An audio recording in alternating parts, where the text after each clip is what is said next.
America never wanted a royal family. What this country craves, deep down in its discount shopping soul, is the sight of rich people falling apart in public, preferably at a ski resort, and preferably in front of witnesses.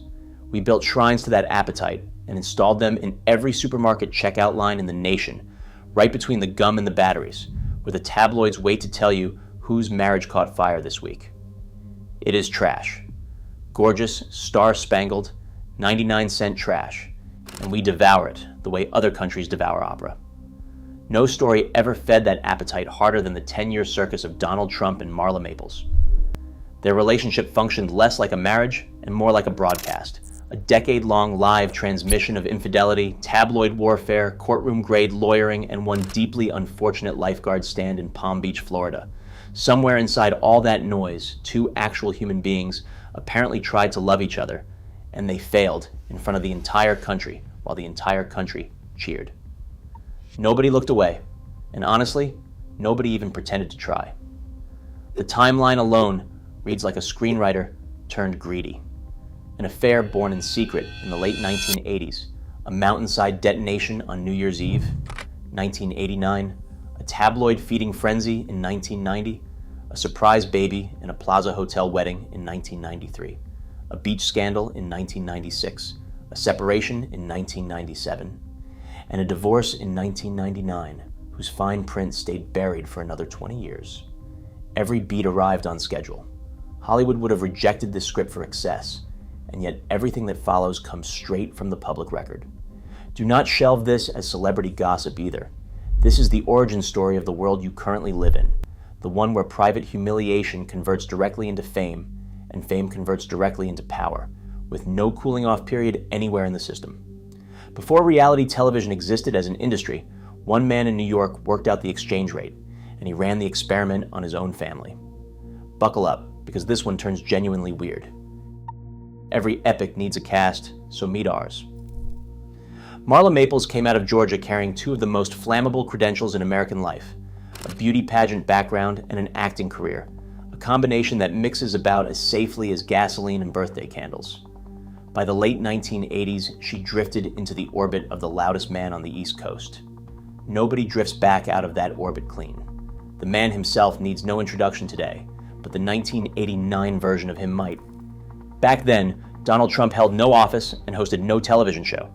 He operated as a Manhattan real estate developer with a casino habit and a love affair with the New York press that burned hotter than either of his actual marriages ever would. None of his press attention arrived by accident. He courted reporters, fed them, needled them, and treated a front page the way other developers treated a ribbon cutting, as free advertising with his own face on it. At home stood Ivana Trump, his first wife and the mother of his children, a woman about to receive the worst New Year's Eve in the history of recreational skiing. History remembers her, in this particular story, for a single afternoon. She spent it screaming, and no jury on earth would blame her.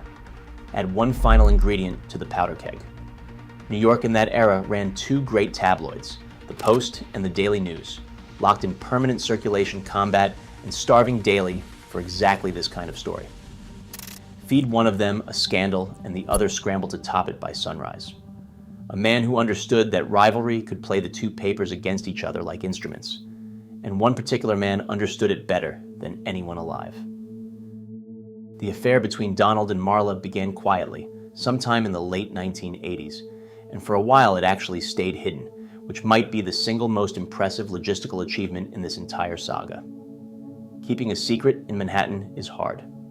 Keeping a secret while being Donald Trump, a man constitutionally incapable of not calling a newspaper, should have ranked as impossible, and over the long run, it proved exactly that. Every covert operation surfaces eventually, and this one surfaced in the most cinematic way available, on a ski slope, on a holiday, in front of an audience. Appreciate the architecture of this disaster, because it took real audacity to build. For the 1989 holidays, Trump flew Ivana and the children out to Aspen, Colorado for a family skiing vacation, the wholesome kind you put on a Christmas card. Then, and this part is documented, he secretly arranged for Marla Maples to stay nearby. Same town, same mountain, same snow, same week, with his mistress positioned a convenient distance from his wife and kids. Engineers spend entire careers designing systems with fewer points of failure than this plan carried, and those systems still blow up on the launch pad. For a few days, the plan even held. One resort contained a wife, a mistress, several children, and one man skiing between the compartments of his own life, apparently confident that the walls would hold.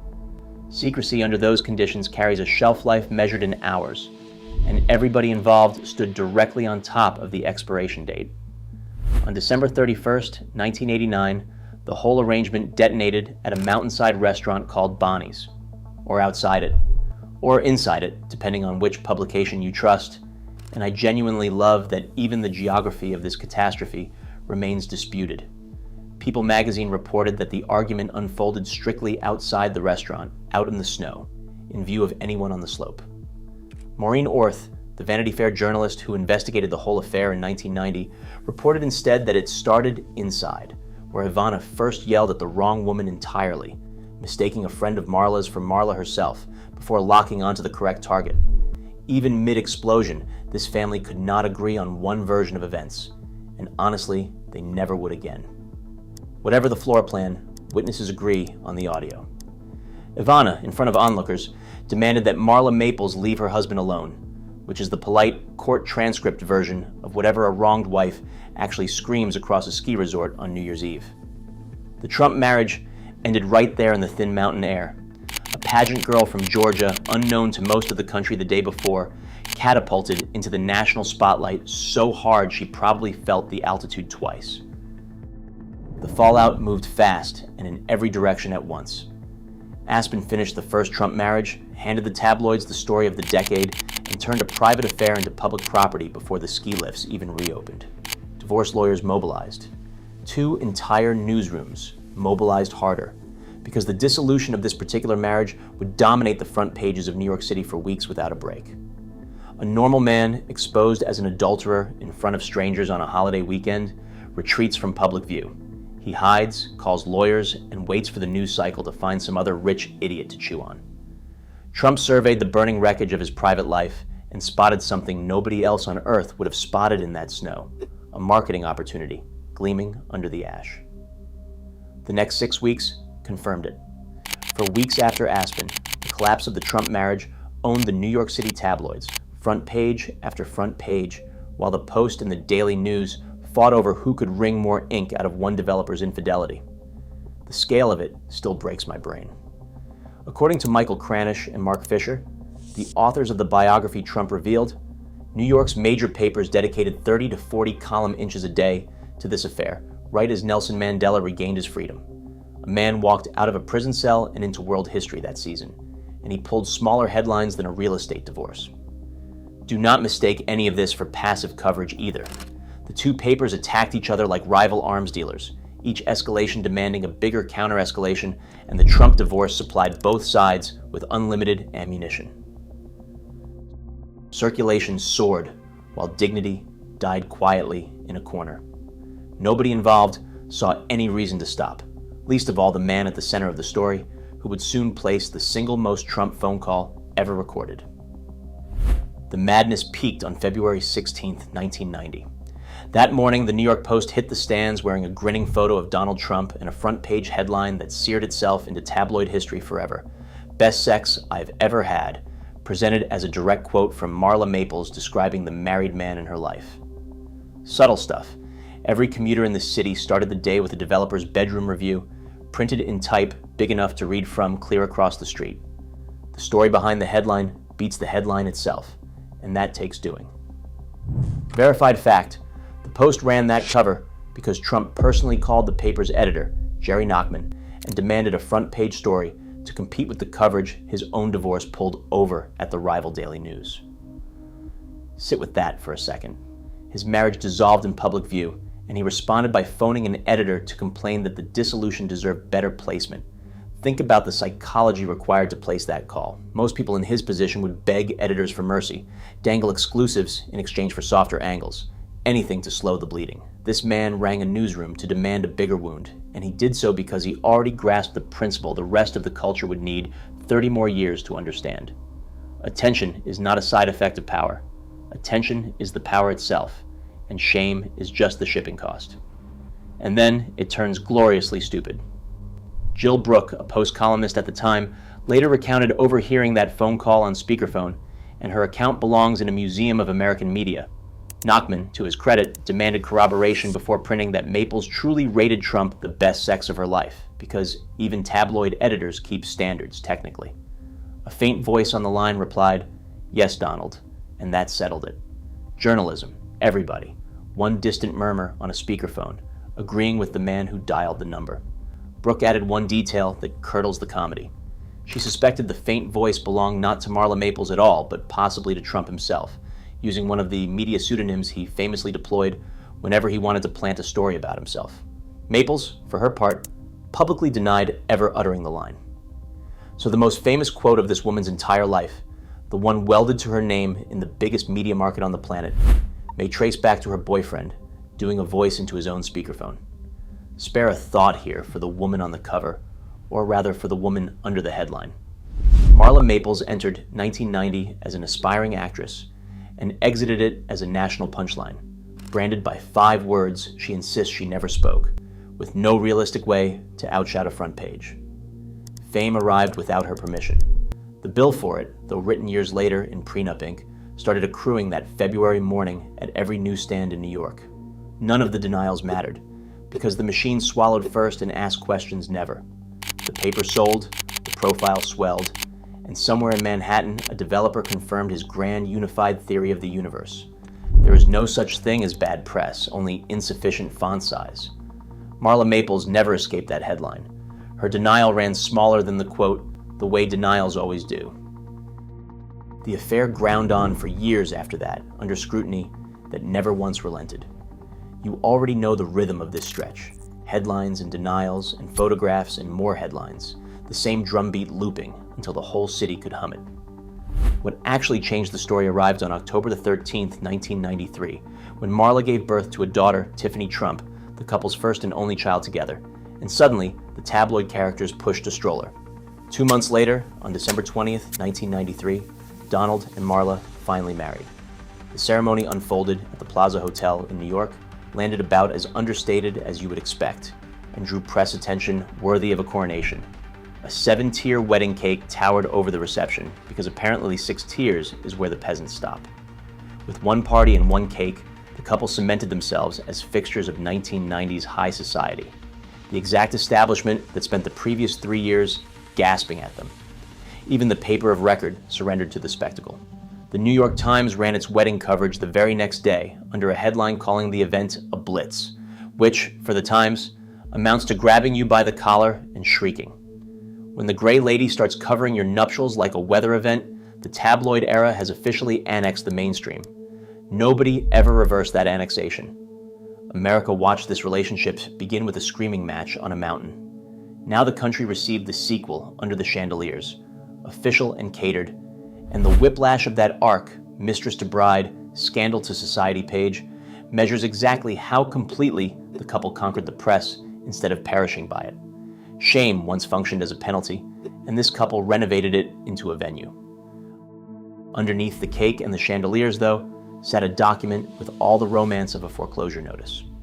5 days before the wedding, 5 days, Marla signed a prenuptial agreement built to be incredibly restrictive, a contract forged in the aftermath of the brutal financial separation from Ivana. Love, at that address, came itemized. He walked out of one divorce carrying a single lesson: never again pay retail, and he applied it to the next marriage, while the ink on the wedding invitation still glistened. The document stayed sealed from public view for another 26 years, and when its details finally surfaced in 2019, they would retroactively sour the taste of every one of those 7 tiers. First, though, the marriage needed to fall apart. It chose the most florid method imaginable: a beach, a bodyguard, and an hour of the night when nothing innocent has ever happened. The marriage ran shorter than the affair that produced it, a ratio worth chewing on for a moment. By the spring of 1996, whatever glue remained gave out in the single most tabloid-ready incident of this entire saga. And given the saga, the title took some winning. According to police records, at 4 o'clock in the morning, on April 16, 1996, an officer patrolling a deserted beach in Palm Beach, Florida, near Mar-a-Lago, found Marla Maples underneath a lifeguard stand in company. Beside her, at that hour, on that empty sand, Spencer Wagner, her husband's bodyguard. Her explanation entered the record immediately and never wavered afterward. She needed a bathroom break on a beach at 4 a.m. under municipal lifeguard equipment accompanied by her husband's employee, presumably for security reasons that added up perfectly at the time. Sure she did.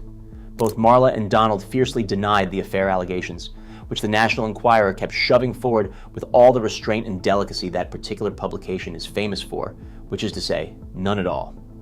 Savor the specific irony of the personnel involved, too. A bodyguard exists for one purpose, shielding the principal and the principal's family from damage. And this particular bodyguard ended up at the center of the most damaging story of the marriage. The Enquirer feasted. Trump and Marla held the united front in public, denying everything side by side, which might genuinely be the most married thing the two of them ever did. Spencer Wagner backed her story completely, at first. He denied any romance, and even his ex-wife, Mary Miller, maintained that she initially believed him innocent and loyal to his boss. 4 months after the beach, in August 1996, Trump fired him anyway. Then, later on, Wagner sat down with a tabloid and torched his own alibi, claiming a genuine romance on that sand and delivering a quote, "No spouse should ever have to read about the bodyguard. Our passion boiled over and we made love." Follow the timeline of that firing, because it does some quiet talking. The beach incident hit the papers in April. The denials fired off immediately, and Wagner stayed on the payroll for 4 more months before Trump cut him loose in August, which reads as either patience or optics depending on your level of cynicism. Nothing about the sequence looks clean. Loyal employees rarely lose their jobs over an affair that officially never happened. So who do you believe? The bathroom break or the boiled passion? A man who denied everything while employed and reversed everything once fired and chatting with a tabloid is not exactly a granite witness. And Maples, remember, never budged from her version for 1 second. I am not a judge, just a narrator with a microphone, and I will simply observe that lifeguard stands have never once figured in a normal evening. Draw your own conclusions here, because the public already drew theirs in ink. Whichever version you buy, the marriage never regained its footing in public, and in May 1997, the couple officially separated. Marla moved out to California, where she raised Tiffany largely away from the immediate glare of the New York press. Note the geography of that retreat. The woman the tabloids built into a national character spent the next chapter of her life deliberately shrinking 3,000 miles from the machine, while the machine's other half stayed home and kept feeding it by hand. The divorce finalized on June 8, 1999, and on paper it closed quietly. Then, 2 decades later, in June 2019, Vanity Fair obtained the actual prenuptial agreement and published its contents. And the quiet ended for good. Remember the document signed 5 days before the wedding? Its numbers explain almost everything about how this marriage ran on engineering from the very start. And I do mean engineering, in the coldest mechanical sense of the word. Marla reportedly entered negotiations seeking $25 million, and what she signed instead reads like a receipt from a gas station. The math turns uglier the longer you stare. If the couple separated within 5 years of the wedding, Trump owed her a flat $1 million, plus another $1 million toward buying a house, and that figure represented the deal in its entirety. They separated less than 4 years in, which triggered exactly that clause, which means the marriage that dominated a decade of American tabloids settled out for $2 million total. Hold those two numbers side by side for a second. A decade of front pages, a plaza wedding, a child, and a beach scandal, all of it settled for a sum that barely registers as a rounding error against a claimed fortune north of $1 billion. Ivana's separation cost him brutally by every account, and her successor collected a fraction of a fraction. Divorce number 1 taught him a lesson, and he applied it here with industrial precision. The child support section is where the document turns from cold into strange. Trump agreed to pay $100,000 a year for Tiffany, which sounds respectable until you reach the termination clauses. Payments stopped dead the day she turned 21. They also ended early if she took a full-time job, enlisted in the military, or joined the Peace Corps, an actual named contingency in an actual prenup, as if the gravest financial threat facing the Trump estate involved a daughter digging wells overseas. The financial statements stapled to that prenup deserve their own comedy special. In them, Trump claimed a personal net worth of $1.17 billion, and he valued the Trump Taj Mahal, one single casino, at $1.25 billion all by itself. Stop and check that math. He valued one property at more than his own entire claimed fortune, and that property kept missing debt payments before eventually sliding into bankruptcy, which suggests the number performed less accounting and more theater, and one clause outlived every other line in the file. Under the settlement, Marla Maples remains permanently bound by a strict confidentiality agreement covering the marriage, which means the woman at the center of the most public relationship of the 1990s is the one person legally barred from telling her side of it. He kept talking for the next 3 decades, while she, by contract, could not utter a word. Step back from the wreckage now and look at what this decade actually built. In the early 1990s, as Cranish and Fisher lay out and Trump revealed, the line between traditional journalism and tabloid sensationalism blurred for good, and this story supplied a great deal of the blur. Serious papers learned that a developer's love life outsold history itself. Trump learned a far more dangerous lesson, that public consumption of his private scandals lifted him from local businessman into national cultural figure, and that the elevator only asked him to keep supplying material. Everything that came afterward runs on that discovery. This saga directly prefigured the reality television culture that swallowed the 2000s, an entire industry built on the exchange this marriage pioneered: privacy in, fame out, repeat until famous enough to sell the reruns. When The Apprentice arrived and handed Trump the biggest stage of his life, it played less as reinvention than as sequel. The pilot episode aired a decade earlier on a mountainside in Aspen, free of charge, to an audience of horrified skiers. That blurred line never unblurred, by the way. The checkout line tabloid grew up, moved into your pocket, and learned your name, and the appetite it feeds today is the same appetite that stood in the snow at Aspen, straining to hear the screaming. We never lost the taste. The delivery system just improved. Grade the media on its performance here, and the media flunks. Reporters chased the affair with resources that could have covered wars. Editors printed corroboration that consisted of a murmur on a speakerphone, and an entire industry discovered that its standards turned negotiable the second circulation entered the chat. A few journalists, Orth among them, dug for real, while the rest mostly held the fryer basket, and America ordered more. And what about the human beings inside the machine? Marla Maples raised her daughter out in California, far from the presses that once printed her name in letters taller than she stood, and she carries a contractual muzzle to this day. Tiffany grew up on the far coast as the child of the loudest divorce in America, her financial childhood pre-negotiated, all the way down to a Peace Corps clause. Donald converted catastrophe into altitude, over and over. Every scandal that should have sunk him turned into ballast he tossed overboard on the climb. But the last character in this story is us, and we do not walk away clean. We bought the papers, memorized the headline, laughed at the lifeguard stand, and turned one family's collapse into a national appetizer while the industry took careful notes on exactly how much we would swallow. The tabloids never printed a correction for any of it. A correction implies the product malfunctioned, and this product performed exactly as designed. Marla Maples stays legally silent about her own marriage to this day, and she still managed the one move nobody else in this story pulled off. She left the machine and never came back, raising her daughter an entire continent away from the noise. Her ex-husband rode the formula out of the gossip pages through a television empire and into a fame so total the word barely covers it anymore. She signed a contract, he became one, and America, waiting in the checkout line with exact change, would happily buy the whole thing again tomorrow.